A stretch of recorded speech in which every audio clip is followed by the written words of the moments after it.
Hello दोस्तों, आप सभी का बहुत बहुत स्वागत है हमारे चैनल पर। आज के इस वीडियो में हम देखने वाले हैं एडुटेरिया 5000 MCQ के सेट नंबर 2 को। सेट नंबर 2 में 50 क्वेश्चन दिया गया है। पहले सेट को हमने पहले डिस्कस कर चुका है, उसका डिस्क्रिप्शन में इस वीडियो का लिंक दिया जा रहा है, आप वहां से फर्स्ट पार्ट को ज़रूर देख लीजिएगा। और आज जो इस वीडियो में हम क्वेश्चन को डिस्कस करने जा रहे हैं, ये BPSC, बिहार SSC, बिहार वनरक्षी, Bihar fireman, Bihar civil code, UPPCS सहित सभी परीक्षाओं के लिए समान रूप से उपयोगी है। बने रहिए हमारे साथ, चैनल को सब्सक्राइब कीजिए और वीडियो पर एक लाइक और एक कमेंट ज़रूर करें। पहला क्वेश्चन है, कौन सा मूल अधिकार केवल भारतीय नागरिकों को ही प्राप्त है?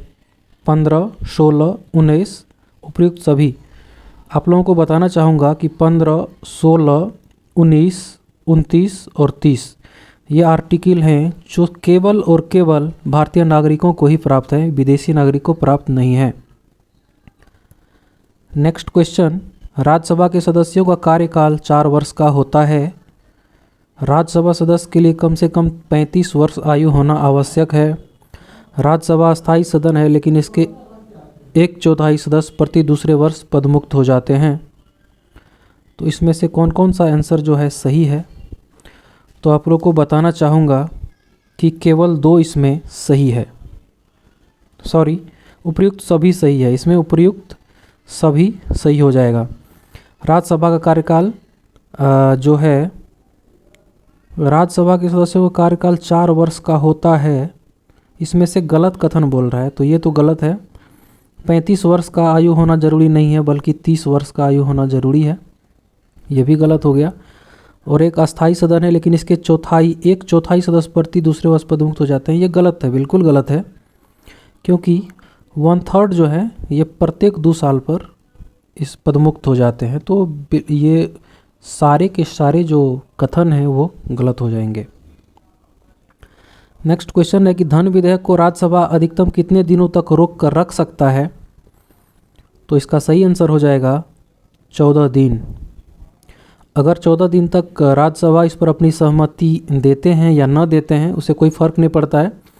14 दिन के बाद ये स्वतः पारित हुआ समझा जाता है। कोई व्यक्ति उच्च न्यायालय का न्यायाधीश नियुक्त होने का पात्र होगा जब वह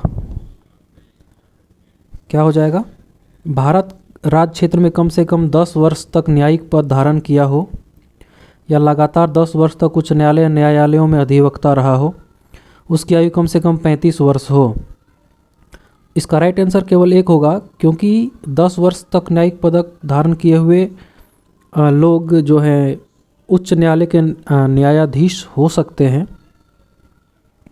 लेकिन इसमें उम्र की सीमा कोई नहीं बताई गई है। ये 35 वर्ष हो या 48 वर्ष हो, इसकी कोई यहाँ पे व्याख्या नहीं की गई है भारतीय संविधान में। नेक्स्ट क्वेश्चन है कि वित्तीय आपात घोषणा का अनुमोदन करने वाले संकल्प सदन के दोनों सदनों द्वारा कितने माह के भीतर होना चाहिए? तो ये फाइनेंशियल इमरजेंसी की बात कर रहा है, तो ये जो होता है ये 2 माह होता है। भारत में पहली बार केंद्र सरकार के विरुद्ध लोकसभा में अविश्वास प्रस्ताव कब लाया गया था? इसका राइट आंसर हो जाएगा 1963 ईस्वी।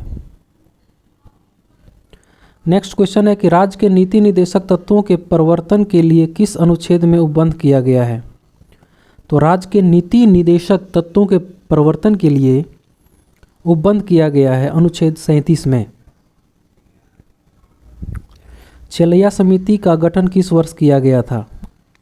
तो चेलैया समिति का गठन किया गया था 1991 ईस्वी में। 1991 ईस्वी में चेलैया समिति का गठन किया गया था, और ये चेलैया समिति का संबंध कर सुधार से है। कर सुधार। निम्न में से किस क्रांति का संबंध कोको उत्पादन या चमड़ा उत्पादन से है? राइट आंसर है भूरी क्रांति। एक धन जो आसानी से विदेश से आता है लेकिन आसानी से चला जाता है, इस प्रकार से जाना जाता है। इसे कहते हैं हॉट मनी, जिसकी जो जिनकी तरलता काफ़ी अधिक होती है, मतलब जिनका डिमांड काफ़ी अधिक होता है, उसे हॉट मनी बोलते हैं। गन्ने का उचित और पारिश्रमिक मूल्य एफआरपी अनुमोदित करता है कौन? ये करता है आर्थिक मामलों पर कैबिनेट समिति। असहयोग आंदोलन में कौन सा कार्यक्रम शामिल नहीं है? और इसका राइट आंसर है सरकारी वाहनों से यात्रा करने पर पाबंदी।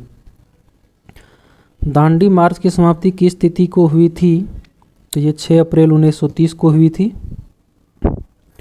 गांधी के जीवन काल में घटी निम्न घटनाओं का कालक्रम सही नहीं है। चौरा चोरी घटना 5 फरवरी 1922 बिल्कुल सही है। द्वितीय गोलमेज सम्मेलन 7 सितंबर 1931। पुणे पैक्ट 24 सितंबर 1932।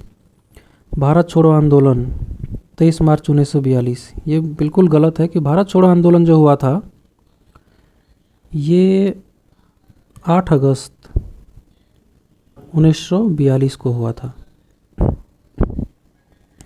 आज़ाद हिंद फौज के साथ सुभाष चंद्र बोस ने सिंगापुर में स्वतंत्र भारत की अस्थायी सरकार का गठन कब किया था? 21 अक्टूबर 1943 को। सती प्रथा को उन्मूलन किया गया था, ये किया गया था 1829 के नियम 17 के द्वारा। बहावियों के विद्रोह को कुचलने का श्रेय किस गवर्नर जनरल को जाता है? लॉर्ड एल्गिन प्रथम। त्रिपक्षीय संघर्ष में निम्न में से कौन से राजवंश शामिल नहीं था? तो पाल, प्रतिहार और राष्ट्रकूट था, जबकि पल्लव नहीं था। सिंधु घाटी सभ्यता के अंतर्गत शवों को दफनाने के अवशेष मिले हैं। इसमें शवों के सिर किस दिशा में रखे जाते थे? ये उत्तर की दिशा में रखे जाते थे। किस बौद्ध संगीति में बौद्ध धर्म का 2 संप्रदायों में विभाजन हो गया? तो ये था चतुर्थ। कनिष्क के शासनकाल में चतुर्थ बौद्ध संगीति हुआ था और इस टाइम बौद्ध धर्म 2 संप्रदाय हीनयान और महायान शाखा में विभाजन हो गया था। महावीर स्वामी को किस नदी के तट पर कैवल्य की प्राप्ति हुई थी? तो महावीर स्वामी को कैवल्य की प्राप्ति हुई थी ऋजुपालिका नदी के तट पर। आजीवक संप्रदाय के संस्थापक निम्न में से कौन है? तो मखिलीपुत्र गोसाल हैं। किस मुगल शासक के शासनकाल को स्थापत्य कला का स्वर्णिम काल कहा जाता है? आप सभी जानते होंगे, इसका राइट आंसर शाहजहां हो जाएगा। मुगल काल में मुहतसिब कौन था? मुहतसिब था आचरण अधिकारी। दीवाने अर्ज किस विभाग से संबंधित था? तो दीवाने अर्ज था सैन्य विभाग से। निम्नलिखित में से कौन सुमेलित नहीं है? नरोरा उत्तर प्रदेश सही है। कुडनकुलन ये तमिलनाडु होना चाहिए, यहाँ पे कर्नाटक दिया है तो ये गलत है। काकरापारा गुजरात है और तारापुर महाराष्ट्र है बाकी। और 30वीं समानांतर रेखा किन देशों के मध्य है? उत्तरी कोरिया और दक्षिणी कोरिया के मध्य होना चाहिए। इनमें से कौन सा एक अच्छे ईंधन का गुण नहीं है? ईंधन का ऊष्मीय मान उच्च होना चाहिए, बिल्कुल सही है। जलने पर ज़्यादा से ज़्यादा अवशिष्ट व हानिकारक गैसों का सर्जन होना चाहिए, बिल्कुल नहीं। इंजन का प्रज्वलन ताप न तो कम ना ही ज़्यादा होना चाहिए, इनमें से सभी। तो यहाँ पे ईंधन का गुण जो नहीं है वो है 29 का आंसर बी। विटामिन B7 पर्णाशी अरक्तता होना, B12 रक्त का थक्के जमने में, ई बालों का झरना और विटामिन के बांझपन उत्पन्न होना। इसका राइट आंसर हो जाएगा विटामिन B7 बालों का झरना, B12 रक्तता का होना, विटामिन ई बांझपन का उत्पन्न होना और विटामिन के रक्त का थक्का जमने में। तारों के मध्य दूरी ज्ञात करने की इकाई को क्या बोलते हैं? इसे कॉस्मिक ईयर बोलते हैं, सॉरी इसे गैलेक्टिक इकाई बोलते हैं। तारों के मध्य की दूरी जो ज्ञात करने की इकाई है उसे गैलेक्टिक इकाई बोलते हैं। निम्नलिखित में कौन सा रोग पुरुषों की तुलना में महिलाओं में बहुत कम होता है? तो यह है वर्णांधता। हीमोग्लोबिन लाल रक्त कोशिकाओं के अंदर एक प्रोटीन है और यह निम्न में से किस का वहन करता है? यह करता है ऑक्सीजन का वहन।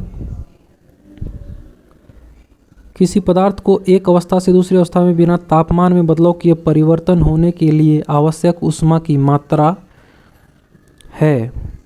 राइट आंसर है गुप्त ऊष्मा। निम्नलिखित कोशिकांगों में से किस में न्यूक्लिक अम्ल नहीं पाया जाता है? तो ये जीव द्रव्य में न्यूक्लिक अम्ल नहीं पाया जाता है। बाकी केंद्रिका, राइबोसोम और हरित लवक में न्यूक्लिक अम्ल पाया जाता है। निम्न में से कौन सा विटामिन ए का अच्छा स्रोत नहीं है?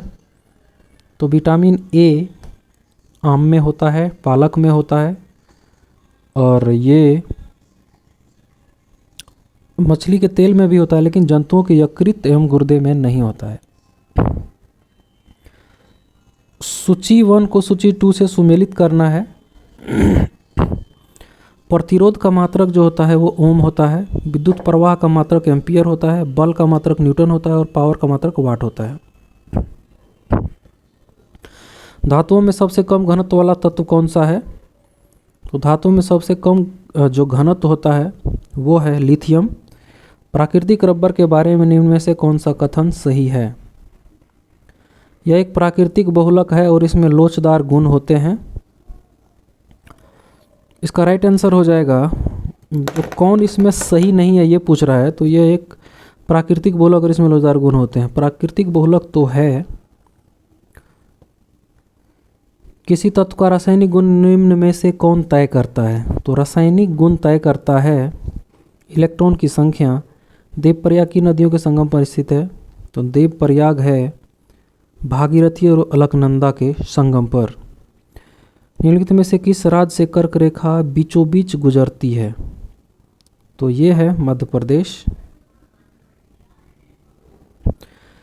कहाँ पर सर्वाधिक जैव विविधता पाई जाती है? तो उष्णकटिबंधीय वर्षा वन में होगा। निम्नलिखित में से कौन सुमेलित नहीं है? बांधवगढ़ ये मध्य प्रदेश में है। रोहिला ये गलत है। बांदीपुर कर्नाटक में है और सिमलीपाल उड़ीसा में है। शीत महासागरीय धारा नहीं है, कौन सा? तो शीत नहीं है, गर्म है, तो ये अगुलहास हो जाएगा। ये गर्म, ये हिंद महासागर की गर्म जलधारा है। निम्नलिखित में से किस नदी को दक्षिण भारत की गंगा कहा जाता है? तो दक्षिण भारत की गंगा कहा जाता है कावेरी को, जबकि दक्षिण की गंगा कहा जाता है गोदावरी को। प्रशांत महासागर में रिंग ऑफ फायर किसके लिए जाना जाता है? तो ये क्या है? ये है ज्वालामुखी और भूकंप। रिंग ऑफ फायर ज्वालामुखी और भूकंप के लिए जाना जाता है।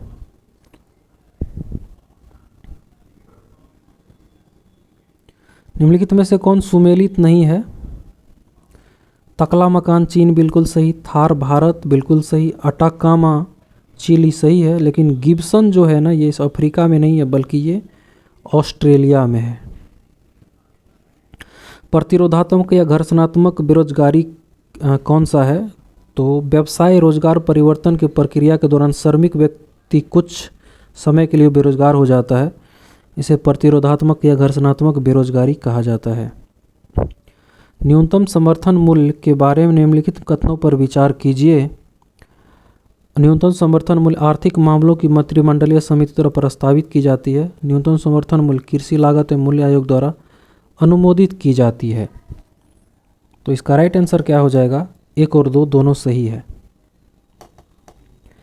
इसी के साथ हमारा ये सेशन यहीं पे समाप्त होता है।